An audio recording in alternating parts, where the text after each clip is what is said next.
আসসালামু আলাইকুম, কেমন আছেন সবাই? আশা করি ভালো। আমিও আল্লাহর রহমতে ভালো আছি। আজকে কথা বলবো এই ট্রাইকোডার্মা সমৃদ্ধ জৈব সার কীভাবে তৈরি করতে হয়। আপনারা এখানে দেখতে পাচ্ছেন এগুলো হচ্ছে এসিয়াট ট্রাইকোডার্মা সমৃদ্ধ জৈব সার। এখানে ট্রাইকোডার্মা সমৃদ্ধ জৈব সার দেওয়া আছে, তারপর আমি এই নিজে থেকে দিচ্ছি আবারও এই হালকা পরিসরে। যেমন এখানে আমি এই 80 কেজি মতো গোবর সার, এখানে ট্রাইকোডার্মা সমৃদ্ধ, এখানে আমি 500 গ্রাম মতো ট্রাইকোডার্মা দিচ্ছি আমার মরিচের প্রজেক্টের জন্য। আপনারা চাইলে এভাবে ট্রাইকোডার্মাটা জমিতে না দিয়ে এভাবে গোবরের সাথে মিশিয়ে দিয়ে দিতে পারেন, তাহলে আপনাদের অনেক উপকার হবে। যেহেতু জৈব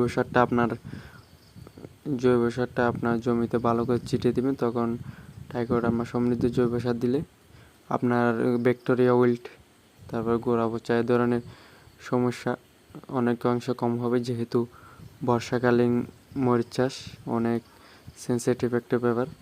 আমি এর আগে রোপণ করছিলাম, তাই অনেক সমস্যা হয়েছিল। তাই এইবার আগের থেকেই এর প্রতিকার নিয়ে নিচ্ছি। আমি এখানে 1/2 কেজি ট্রাইকোডার্মা 80 কেজি গোবর সার দিয়ে দিচ্ছি।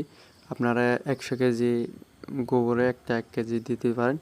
এভাবে আপনারা আপনাদের যে কোনো জৈব সার এভাবে দিয়ে ভালো করে মিক্সচার করে নিয়ে তারপর ট্রাইকোডার্মা সমৃদ্ধ জৈব সার তৈরি করে নিতে পারেন। তো আমার এখানে এরকম ভালো করে 1 থেকে 3-4 বার এরকম ভালো করে মিশিয়ে নেবেন, যাতে এই ট্রাইকোডার্মাগুলো ভালো করে জৈব সারের সাথে মিশে যায়। আর মিশে যাওয়ার পরে যে কোনো একটা বস্তায় আবার ভরে নেবেন, যাতে এরকম বস্তায় যে কোনো একটা বস্তা নেবেন, বস্তা নিয়ে ভরে নেবেন। ভরে নেওয়ার পর যে কোনো একটা ছায়াযুক্ত স্থানে রেখে দিবেন, যাতে কোনো প্রকার আলো না ঢুকে। যে শুষ্ক এরকম জায়গা নিয়ে রেখে দিবেন।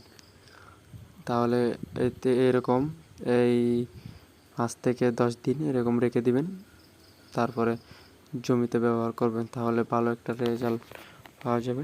এ হচ্ছে আজকের ভিডিও। আশা করি বুঝতে পারছেন। আপনারা যারা ট্রাইকোডার্মা সমৃদ্ধ জৈব সার তৈরি করতে যাচ্ছেন, আপনারা চাইলে এভাবে তৈরি করে নিতে পারবেন।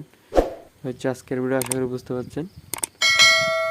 ততক্ষণ পর্যন্ত পাশে থাকার জন্য ধন্যবাদ। আসসালামু আলাইকুম রহমতুল্লাহ।